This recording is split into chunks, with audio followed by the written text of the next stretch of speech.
Muy buenas tardes, estudiantes. Le habla Carlos. En la clase número 2 de hoy la vamos a hacer en forma conjunta con Esteban, la estamos haciendo.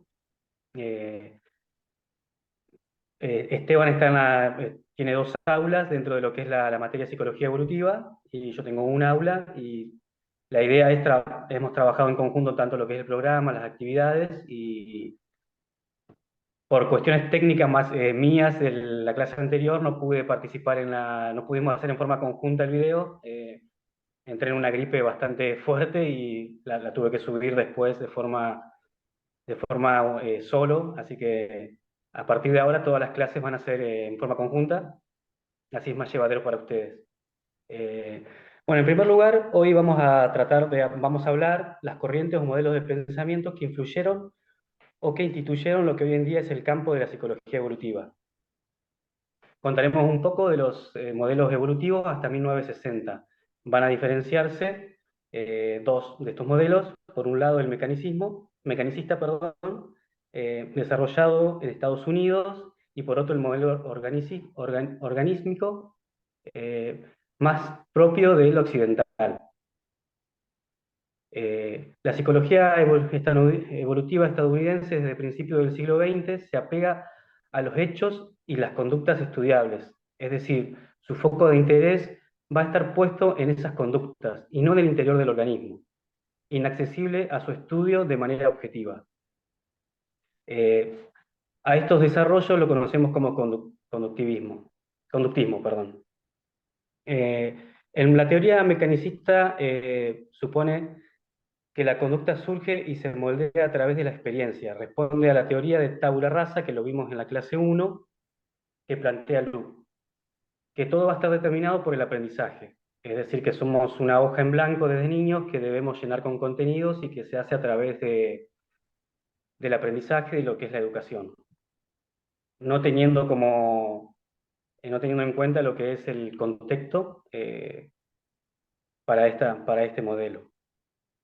Por otro lado, los modelos organísmicos que sostienen que el niño nace con un plan desarrollado innato y que se irá desplegando a través de los diferentes estadios evolutivos. Estos estadios serán sucesivos, ordenados y predecibles, además de universales a toda especie humana. Los dos exponentes más importantes serán Freud y Piaget, los cuales tienen una buena introducción básica en la bibliografía. Acá quiero hacer un paréntesis que en la bibliografía, en el recorrido van a encontrar una introducción a lo que es el psicoanálisis de Freud y sus teorías, y también tanto como Piaget y con los estadios. Eh, Seguramente ustedes lo han visto, que lo charlábamos con Esteban en la materia de Introducción a la Psicología. No vamos a trabajar tanto sobre estos autores y las teorías. Sí la vamos a desarrollar más adelante, lo que es Piaget y demás. Eh, Bueno, la psicología evolutiva contemporánea, Piaget es uno de los autores, el autor de cabecera, uno de los más importantes. Lo estaremos trabajando en profundidad a lo largo de las clases. Si bien son obras radicalmente diferentes, tanto Piaget como Freud consideran tanto la secuencia en estadios como mecanismos que posibilitan los cambios de dicha secuencia. Son de naturaleza universal. Se trata de secuencias de estadios que llevan desde de la inmadurez inicial a una madurez planteada en la adolescencia, donde se supone terminan con los grandes cambios evolutivos. En el caso de Freud, podemos pensar en términos de sexualidad genital, adulta, que se incorporan, por decirlo de alguna manera, las pulsiones parciales. En el caso de Piaget, la llegada del conocimiento abstracto generalizado propio de los adultos. Eh, Ahora Esteban le va a comentar un poquito lo que es la psicología evolutiva contemporánea y nos saludamos a Esteban. Buenas, ¿cómo estás, Carlos? ¿Cómo están, estudiantes? Espero que anden muy bien. Bueno, como bien introdujo Carlos, estuvimos hablando de lo que son las corrientes, digamos, más importantes de la década de 1960, y ahí es como que se plantea un corte. ¿Por qué? Porque aparece la psicología del ciclo vital, que viene de alguna manera a conmover, digamos, esas certezas que parecía que teníamos hasta ese momento. En principio son tres, sí, los postulados fundamentales que esta nueva corriente va a poner en cuestión. Por un lado, como decía Carlos, las teorías tanto de Piaget como de Freud tienen como una tendencia a marcar el fin del desarrollo o el fin, digamos, de la maduración para lo que es la etapa de la adolescencia. Lo que va a venir a decir la perspectiva del ciclo vital es que tanto en la adultez como en los adultos mayores, todavía vamos a encontrar, ¿sí?, procesos que tienen que ver con el desarrollo psicológico del ser humano. Esa entonces es una primera diferencia radical, que es un poco lo que le hablábamos antes en la clase uno, ¿no? De esta psicología que surge anclada o interesada, ¿no?, en lo que son los niños, para luego una psicología evolutiva que cada vez va incorporando más lo que es el estudio de los adultos y de los adultos mayores. En segundo lugar, lo que cuestionan, ¿sí?, principalmente de los modelos organísmicos, es esta tendencia a considerar el desarrollo, ¿sí?, como algo uniforme, ¿sí?, que parte primero de una inmadurez inicial y que se va desplazando, digamos, de manera lineal y va llegando a una madurez definitiva, por decirlo de alguna manera. Lo que va a proponer esta nueva perspectiva del ciclo vital es que el desarrollo es más bien como multidireccional, ¿sí? Es decir, no es lineal y no se da a través de estos pasos o estos estadios tan marcados, digamos, que proponían las teorías como la freudiana o la piagetiana. Bueno, por último, lo que se pone en cuestión también es el lugar que ocupa tanto lo que es el contexto social como lo que es lo cultural y lo histórico en el desarrollo del ser humano. Porque recordemos que las teorías más organísticas, digamos, tienen esta tendencia a pensar que tenemos un plan de desarrollo, ¿sí?, innato, con el que nacemos y con el que nos vamos a ir desarrollando con el pasar de los años. De alguna manera, lo que va a venir a rescatar lo que es la psicología, la perspectiva del ciclo vital, es justamente que, bueno, ahí el contexto, el tiempo histórico en el que vivamos y la cultura que habitemos va a tener mucho que ver con cómo nos vamos a ir desarrollando. Bueno, de esta manera entonces la disciplina se va a ir flexibilizando, ¿sí?, se va a ir diversificando, en el sentido en que vamos a dejar de ver estas teorías, digamos, tan completas, ¿sí?, como pretenden ser la teoría freudiana del psicoanálisis y la teoría piagetiana, que pretenden de alguna manera dar explicación a todo el proceso de desarrollo del ser humano. Y vamos a entrar entonces en teorías un poco más parciales, ¿sí?, que se relacionan unas con otras, pero que están mucho más focalizadas, ¿sí?, en determinados aspectos y que no pretenden explicarlo todo, sino que pretenden de alguna manera servir como base teórica para poder estudiar estos aspectos. Muy bien. Bueno, entonces, a partir de la década del 60 al 70, dijimos, hay un avance muy importante que se relaciona con el avance de la etología, ¿sí?, que lo que viene a, de alguna manera, a erradicar, por decirlo de alguna manera, o a zanjar la cuestión de lo que comentaba Carlos como la teoría de la tabula rasa, ¿sí? Porque la etología lo que viene a plantear es que el ser humano nace con una serie de conductas, ¿sí?, que se van a desplegar en los primeros momentos de vida y que por lo tanto no requieren, digamos, de esta enseñanza que por ahí sostenía el conductivismo, ¿no? Entonces, entre ese aporte, ¿no?, de la etología, va a aparecer lo que es la teoría del apego, así que por ahí la escucharon nombrar en la materia que cursaron anterior a esta, que la inaugura un autor que se llama Bowlby, ¿sí?, en 1969. Esta teoría lo que dice, digamos, es que estas respuestas innatas del bebé, estas tendencias, ¿sí?, como son el llanto o la sonrisa social, o, por ejemplo, la tendencia a que le guste que los papás lo tengan en brazos, por ejemplo. Lo que va a hacer, digamos, estas conductas, que son innatas, como dijimos antes, lo que van a hacer es desarrollar y darle mucha importancia al vínculo de ese niño, de esa niña, ese bebé recién nacido, con sus padres o quienes sean las figuras de cuidado, ¿sí? O sea, las figuras que lo acompañen y que lo cuiden. Y bueno, la cuestión es que estas conductas, ¿sí? Van a tener un valor claro a nivel de lo que es la supervivencia del ser humano, ¿sí? Por lo tanto, de alguna manera es incuestionable y no es una sorpresa que sea común a todos los seres humanos. La teoría del apego, igual, quédense tranquilos que lo vamos a estar trabajando más adelante, pero bueno, nos parecía importante que empecemos a introducirnos, ¿no? Un poquito en esto. Sí, Bueno, por Esteban, otro yo lado, quería, sí, perdón, Carlos. eh, no, te quería marcar, bueno, que la teoría del apego, el contacto y el estímulo del medio también influye para el desarrollo evolutivo de, ya sea de un niño, de un niño, de un bebé, de un niño, un adolescente. Se introduce lo que es el contexto y también el medio y los estímulos que se pueden dar eh, a un niño en su desarrollo evolutivo. Sí, por supuesto, además, estas primeras formas de apego, ¿sí? De alguna manera van a marcar lo que van a ser nuestros vínculos más adelante. Esto lo vamos a ver igual, sí, en lo que queda de esta clase. No es que nos van a marcar de una manera irrevocable y que entonces nuestro primer vínculo de apego fue tal o cual, o fue bueno o fue malo, y entonces eso determina nuestra vida de ahí en adelante, ¿no? Pero sí podemos decir que son experiencias importantes para el ser humano y que de alguna manera van a dejar una huella, ¿sí? En lo que es la manera que tenemos de relacionarnos en nuestra vida cotidiana, incluso siendo adultos.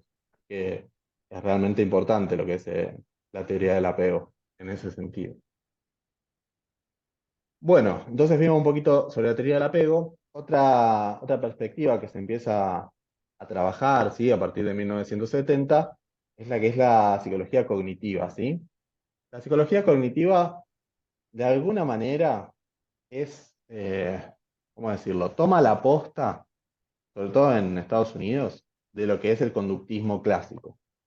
La psicología cognitiva, sí, comienza a considerar al ser humano con una cierta similitud o una analogía a lo que son las computadoras.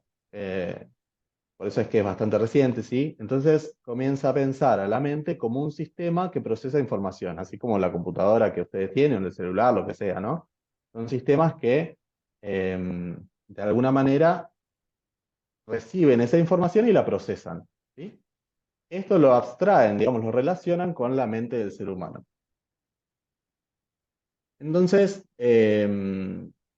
la cuestión, ¿sí? Que plantea la psicología cognitiva es que esta definición de estadios tan rígidos o de diferencias cualitativas, ¿sí? Al interior de estos estadios no es tal, ¿sí? Es decir, por ejemplo, ellos ponen el ejemplo de la memoria.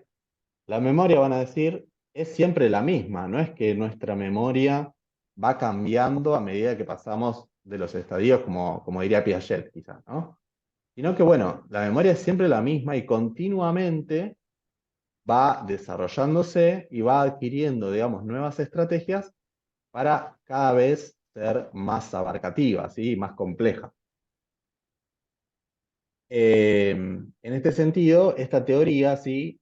Como les decíamos antes, tampoco pretende ser universal, ¿sí? No, no es una teoría como la de psicoanálisis o como la de Piaget, ¿no? Que pretende de alguna manera dar una explicación a todo el proceso de desarrollo, sino que es una teoría mucho más focalizada, ¿sí? En los diferentes aspectos que hacen a la mente, digamos, del ser humano, ¿no? Puede ser la memoria, la atención y demás.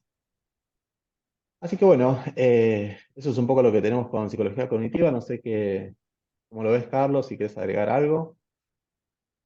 No, simplemente que, bueno, que ante toda teoría también tiene su contraposición y, por ello en 1970 surge lo que es la psicología, la perspectiva ecológica, Ujú. que viene a poner en valor el contexto en el cual se desarrolla el sujeto, la persona, el niño, plantea una sucesión de esferas de influencia que hacen al desarrollo del individuo, se otorga el valor a la influencia cultural e histórica.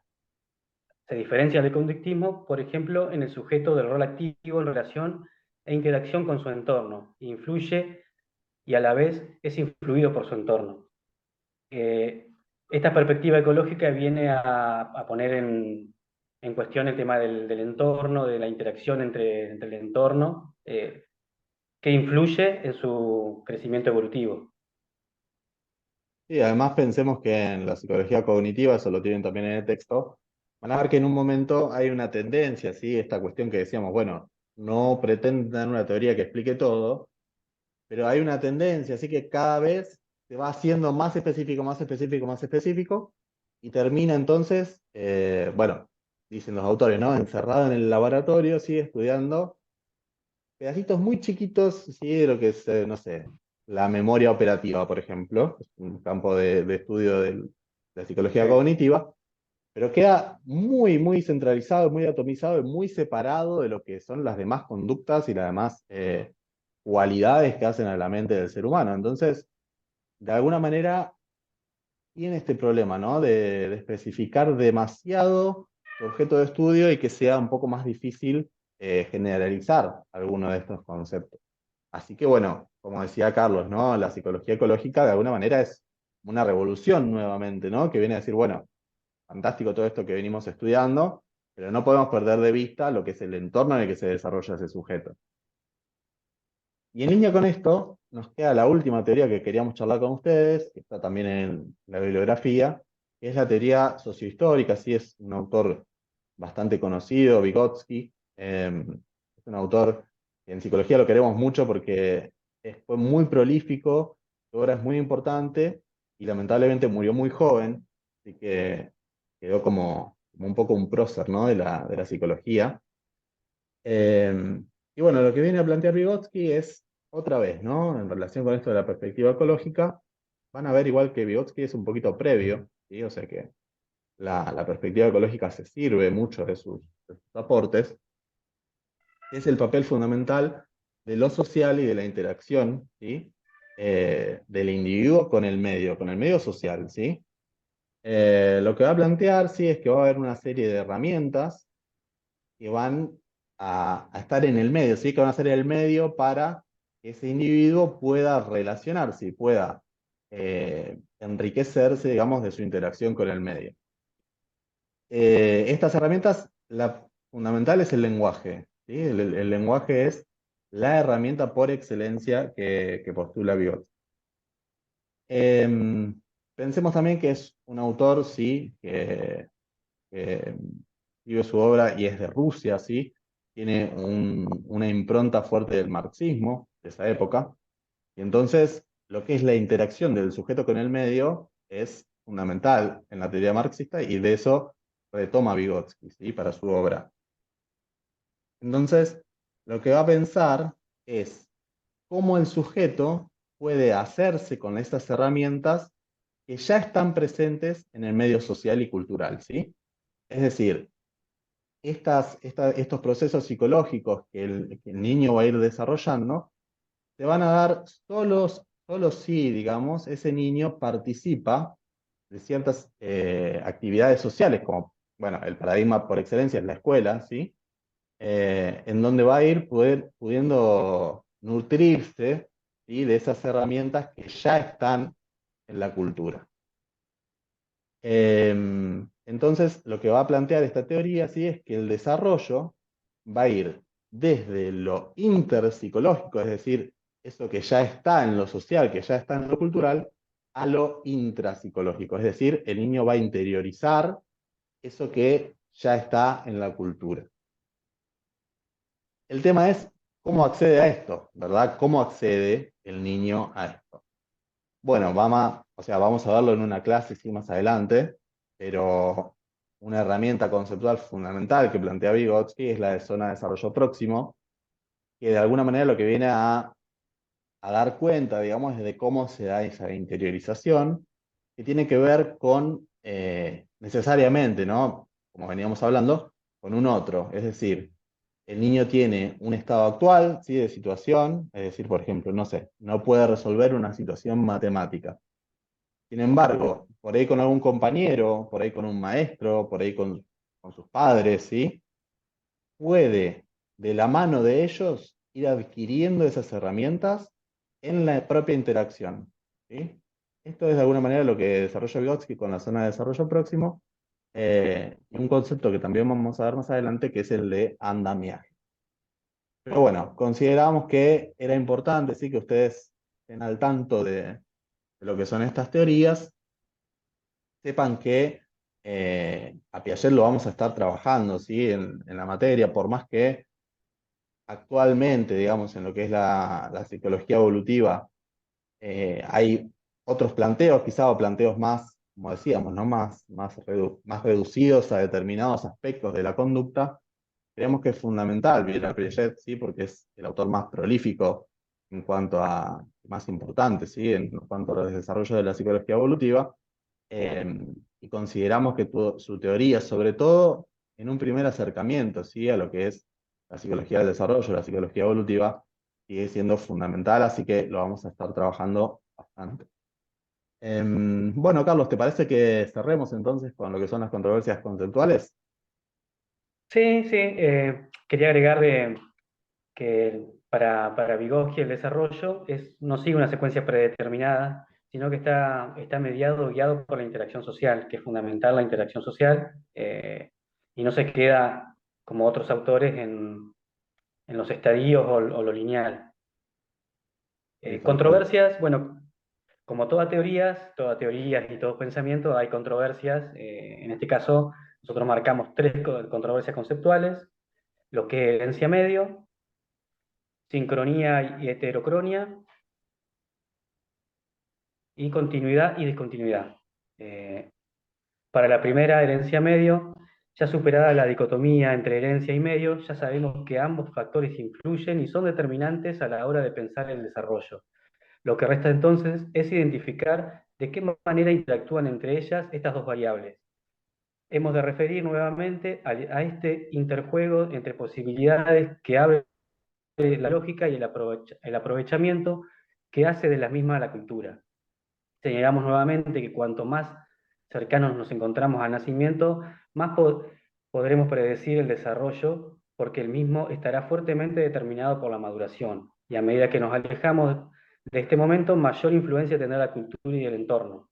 Esto estaba también en la clase número 1, que a medida de que estamos más cercanos al origen del nacimiento, es más predecible y podemos predecir más algunas conductas, como la que marcamos con el ejemplo de la motricidad, que todos los niños de 12 a 15 meses adquieren la habilidad de caminar, pero a medida que lo alejamos más del nacimiento, la interacción con el medio es fundamental, y ya deja de ser tan predecible. Va a influir el contexto, la cultura. No es lo mismo un niño en determinado lugar y en determinada época que un niño en otro lugar y en otra época. Eh, Esto es la sincronía, la herencia y el medio. No sé si querés agregar algo, Esteban, sobre esto. Sí, no, tal cual. Me parece que lo importante es esto que dice Carlos, al comienzo ya lo dijo, ¿no? Esta cuestión de que ya está superada, ¿no? Esta dicotomía. Porque de hecho conversábamos con Carlos unos días sobre estas cuestiones, ¿no? De lo que es, quizás los polos opuestos, ¿no? Como que eh, hace algún tiempo, digamos, surgían estas teorías que de alguna manera estaban opuestas, una y la otra, ¿no? O todo es innato o todo es aprendido, ¿sí? Eh, y bueno, la verdad es que el desarrollo de la ciencia, del conocimiento en este campo de la psicología evolutiva, nos lleva a la conclusión de que, como muchas cosas de la vida, ¿no? Ni blanco ni negro, ¿sí? O sea, va a haber grises, ¿sí? Va a haber una gama de tonalidades intermedias y de formas en que se van a interrelacionar los diferentes factores que tienen que ver con el desarrollo humano, que lamentablemente, ¿no? Porque quizás no sería para todo más fácil enseñarla o aprenderla, ¿no? No hay un determinante que uno diga, bueno, es esto, ¿no? Bueno, es todo genético. Ya sería más fácil, porque uno dice, bueno, es todo genético, ya está. O es todo aprendido, y ya está también, ¿no?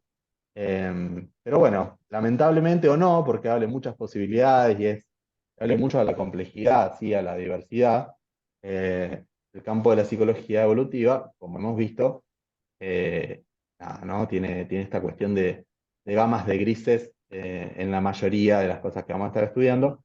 Y sí rescatar, ¿no? Esto que dice Carlos de, bueno, cuanto más cerca estemos del nacimiento, más previsible van a ser las cosas. Es decir, más peso va a tener lo que es la maduración biológica y a partir de ahí, cada vez un poquito menos, ¿sí? De ahí en adelante. Así que bueno, me parece que eso es lo que tenía que agregar, Carlos. Sí. Bueno, después la segunda controversia ya la hemos hablado en el recorrido de esta clase, son lo que se relaciona con la noción de estadios o etapas muy diferenciadas y homogéneas en su interior. Esa controversia, también una controversia ya saldada porque no todo es lineal y con los diferentes autores que introducen otras cuestiones como medio, como contexto, esas esas controversias se van como resolviendo solas, no todo es lineal, no todo es por etapas, todo es más dinámico y a veces la evolución o el desarrollo cognitivo va de un, va muchas veces avanzando, otras veces retrocediendo y pasando por las etapas de manera no lineal. Mm. Eso es la segunda controversia que ya la hemos hablado bastante y trabajado, y ustedes lo van a ver, que no todo es tan estático ni lineal. Sí, sí, tal cual. Esta cuestión, ¿no? De ni tan sectorizado y tan compartimentos estancos, ¿no? Como hablábamos de cognitivismo, ni estas teorías que pretenden abarcarlo todo, ¿sí? Que pretenden dar respuesta a todo, eso tampoco es posible, ¿sí? Otra vez, el camino va a estar, o sea, va a haber múltiples caminos, ¿no? Pero van a estar más por el medio, ¿sí? Por ni una cosa ni la otra. Eh, sí, lo que sí, digamos, de alguna manera se está de alguna manera descartando, ¿no? Es esta idea tan fija, ¿no? De los estadios, ¿sí? Que planteaba Freud, que planteaba Piaget también. Eso pareciera que ya está superado, ¿sí? Pero bueno, otra vez, ¿no? Este camino de grises ahí que les comentábamos. Bueno, y después no mucho más, Esteban. La última controversia es continuidad y discontinuidad. Eh, También hay una dicotomía planteada en estos radicales que no se con el de conocimientos que tenemos hoy. Sin duda que existen cambios y momentos o puntos de inflexión en nuestras vidas, pero no hacen modificar nuestra trayectoria, algo que hemos, no todo es lo que hemos pasado tanto en la infancia ni demás, nos va a marcar para siempre, ni va a ser tomado como una tragedia, simplemente son eh, conocimientos y procesos que tenemos todas personas, pero no por eso hay como algo que nos va a marcar para toda la vida. Sí, tal cual, va a haber huellas, sí, claramente que las experiencias que tengamos van a dejar una marca, pero no una marca indeleble y una marca que de alguna manera nos diga, bueno, este es el destino, ¿no? De que siempre vamos a actuar de la misma manera. Freud en algún momento decía que el niño es el padre del hombre. ¿Por qué? Sí. Porque estaba esta cuestión, ¿no? De, bueno, todos los traumas que tenemos actualmente son como actualizaciones, ¿sí? De conflictivas que se dan en la infancia. Bueno, quizás no todo sea así, ¿no? Por supuesto que tiene una importancia y no es el interés de esta clase para nada darle importancia, ¿no? A esto que planteaba Freud, pero bueno, y quizás ver un poquito más lo que es la diversidad en ese sentido. Así que bueno, creo que eso es por la clase de hoy. No sé, Carlos, si teníamos algo más que decirle a los chicos. No, este es un tema, si bien que va a requerir mucha lectura, porque son temas que son fundamentales, que después los vamos a ir desarrollando en el transcurso de la cruzada, pero ya nos estamos adentrando en bien lo que es la materia y las teorías importantes, así que va a que requerir mucha lectura y mucha comprensión, saber que hay muchas teorías, muchas corrientes, que que todas se fueron modificando con el transcurso de los años y que se han ido mejorando y van incorporando nuevas tecnologías o nuevas miradas, y eso está bueno que vayan sabiendo lo básico, lo inicial de la psicología evolutiva con los grandes autores y también todo su desarrollo y evolución en la materia. Sí, sí, totalmente. Quédense tranquilos, sí que hoy es una clase muy condensada, ¿sí? Van a tener un montón de cosas, todas muy reducidas y un poquito de todo como un popurrí.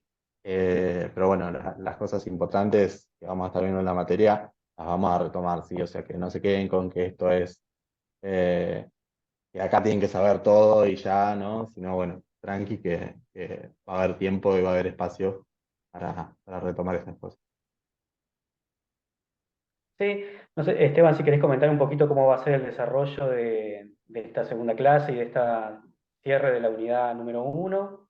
Sí, Eh, bueno, como sabían, está en el cronograma que les pasamos, que subimos a la plataforma. Lo que les vamos a proponer, sí, es un encuentro sincrónico, sí, que va a haber este martes. Creemos que a las 7:30 les vamos a avisar. Eh, pero bueno, la idea es este encuentro para vernos, para ver cómo están, cómo vienen con la materia, si pudieron leer, si no pudieron leer, si pudieron entrar a la plataforma, en fin, un montón de cosas. Y la idea es vernos, ¿sí? Los invitamos a que vayan. Vamos a estar trabajando ahí también un poquito lo que es la consigna, ¿sí? De evaluación, vamos a poner entre comillas, ¿sí? Evaluación de esta primera unidad. Quédense tranquilos, no va a ser la muerte de nadie, ¿sí? Así que tranqui. Pero bueno, lo vamos a estar charlando un poquito ahí con Carlos. sí. Eh, Ta- También, Esteban, quería decirle que, bueno, que si ya aprovechando que vamos a tener una clase sincrónica, que va a ser la primera para conocernos, que todas las dudas que surjan de la lectura de la clase uno de la unidad uno en sus dos clases, la pueden traer apuntadas y la podemos charlar y generar unidad y vuelta y construir juntos una respuesta o comentarles todas las cosas que ustedes necesiten saber tanto de la cursada como de los temas específicos de la materia. sí, totalmente, totalmente. En mi caso, creo que también lo charlábamos con Carlos. Enfatizar, sí, en la, digamos, en lo que tiene de bueno los foros, sí, que es ese espacio que tenemos para comunicarnos. Nada, decirles que comenten, que pregunten, que se animen, sí, no hay nada que esté bien o que esté mal, nadie lo va a estar juzgando si saben, si no saben, ni nada, así que nada, los esperamos en los foros para intercambiar también, porque es la manera de aprender, ¿sí? No, por supuesto que ustedes tienen la bibliografía y todo, pero ese enriquecimiento de poder intercambiar con otros es Sí. fundamental. Además, Esteban, va a haber alumnos de las tres clases, tanto de las tres aulas, así que eso va a estar bueno también que interactúen entre Sí, ustedes, más allá que, porque dentro de lo que son las aulas pueden interactuar solamente con los compañeros de esa aula y ahora vamos a tener espacio también de interactuar con todos los estudiantes de la materia, de la tal asignatura. cual, tal cual. Así que bueno, chicos, chicas, los invitamos, ¿sí? Reiteramos esa invitación para el día martes a las 19:30.